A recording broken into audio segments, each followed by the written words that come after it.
இப்ப தென்காசி மாவட்டத்துல நிறைய விஷயங்கள் பயிரிடப்படுது. அது வாழையாக இருந்தாலும், கரும்பாக இருந்தாலும், நெல்லாக இருந்தாலும், இந்த மாதிரி நிறைய விஷயங்கள் பயிரிடப்படுது.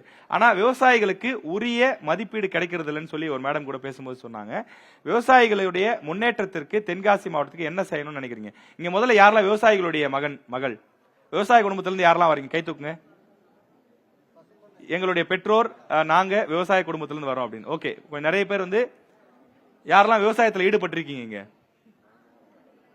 இப்ப விவசாயம் அப்படின்னாலே படிக்காதவங்க தான் பண்ணணும் அப்படின்ற மாதிரியான ஒரு தோற்றம் இருக்கு. அப்படி கிடையாது இல்ல.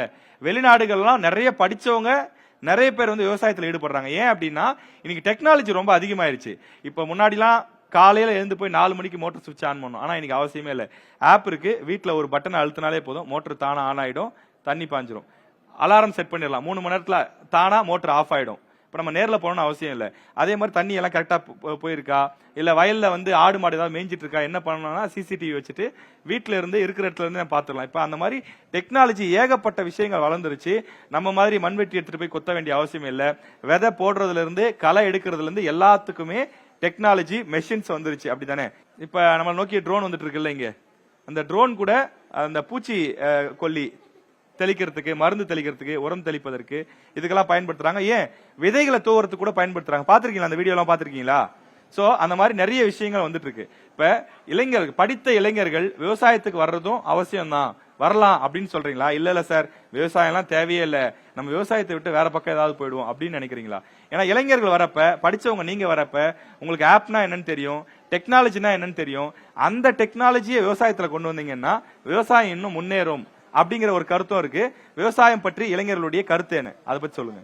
என்னுடைய பேர் Gayatri, 3rd year CSC department. இப்போ வந்து ஒரு மனிதனோட அடிப்படை தேவை வந்து உணவு, உடை, இருப்பிடம். நீங்க வந்து விவசாயத்தை பத்தியே பேசுனீங்க. தென்காசி மாவட்டத்துல வந்து விவசாயம் மட்டுமே இல்ல, நெசவு தொழிலும் இருக்கு. சங்கரன்கோவில், சிந்தாமணி, புளியங்குடியில வந்து விசைத்தறி தொழிலாளர்கள் வந்து நிறைய இருக்காங்க. 1.5 லட்சம் குடும்பங்கள் வந்து அது சார்ந்துதான் இருக்காங்க. அவங்களுடைய கூலி உயர்வு பிரச்சனை வந்து இன்னுமே அப்படியே தான் இருக்கு. நீங்க நானும் வந்ததுல இருந்து பாக்க நெசவாளர்கள் பத்தி பேசுவீங்கன்னு நானும் விவசாயத்தை முடிச்சிட்டு வரலாம். விவசாயம் வந்து லாஸ்ட் நீங்க சொன்னீங்களா, அதனால நான் சொல்றேன். நெசவாளர்கள் பத்தி நீங்க பேசவே இல்ல. அதனால நான் வந்து ஒரு நெசவாளர் குடும்பத்துல பிறந்தவ தான். எங்க அப்பா ஒரு நெசவு தொழிலாளி தான். விசைத்தறி தொழிலாளர்கள் கூலி உயர்வு பிரச்சனை வந்து இப்ப வரைக்கும் நடந்துட்டு இருக்கு. ஒரு 50 பைசா கூலி உயர்வுக்காண்டி இன்னமும் போராடிட்டு இருக்காங்க. நடுத்தருள் நின்று போராடிட்டு இருக்காங்க. நான் கண் கூட சின்ன வயசுல இருந்து நான் பாத்துட்டு இருக்கேன். ஒவ்வொரு வருஷமும் 1 மாசம் ஸ்ட்ரைக் நடக்கும் சார். 1 மாசம் ஸ்ட்ரைக்ல எவ்வளவு கஷ்டப்படுறோம் தெரியும். வெறும் 50 ரூபாய் கூலிக்காண்டி அவ்வளவு கஷ்டப்படுறோம் நாங்க. நெசவாளருக்கு வந்து கவர்மெண்ட் வந்து கரண்ட் வந்து ஃப்ரீயா கொடுக்குறாங்க. விசைத்தறி தொழிலாளர்களுக்கு கரண்ட் மட்டும் ஃப்ரீயா கொடுத்தா போதாது, அது சார்ந்த அவங்களுக்கு கூலி உயர்வு கொடுக்கணும். அவங்களுக்கு அந்த உற்பத்தியை வந்து வேறு மாநிலத்துக்கு வந்து அவங்க கவர்மெண்டே எடுத்து கொடுக்கணும். அது வந்து ரொம்ப சங்கரன்கோவில்ல வந்து ரொம்ப இதா இருக்கு. விசைத்தறி தொழிலாளர் ரொம்ப வந்து அங்க வந்து எல்லாருமே முக்காவாசி தொழில் வந்து சங்கரன்கோவில் வந்து விசைத்தறி தொழில் தான். அதுல வந்து கூலி உயர்வு வேணும். விவசாயமும் இருக்கு. தென்காசியில மட்டும் விவசாயம் மட்டும் இல்ல, நெசவாளர்களும் இருக்காங்க, விவசாயமும் இருக்கு. அவங்களுக்கு தேவையான தேவைகளை வந்து கவர்மெண்ட் வந்து பூர்த்தி செஞ்சு கொடுக்கணும். ஓகே, காயத்ரிக்கு வந்து ஒரு கிளாப் பண்ணலாம். ஏன்னா இதுதான் நான் ஆரம்பத்திலே சொன்னேன், தென்காசி மாவட்டத்தினுடைய முக்கிய பிரச்சனைகள் என்ன, அதை வெளியில வந்து பேசுங்க அப்படின்னு.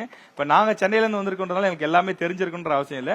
இந்த மாதிரி உங்களுடைய மாவட்ட பிரச்சனைகளை நீங்க முன் வந்து பேசணும்னு நான் ஆசைப்படுறேன். அதை கரெக்டா யூஸ் பண்ணிக்கிட்ட ஒரே ஆள் அவங்க மட்டும்தான் அப்படின்னு நான் நினைக்கிறேன் இந்த விஷயத்துல.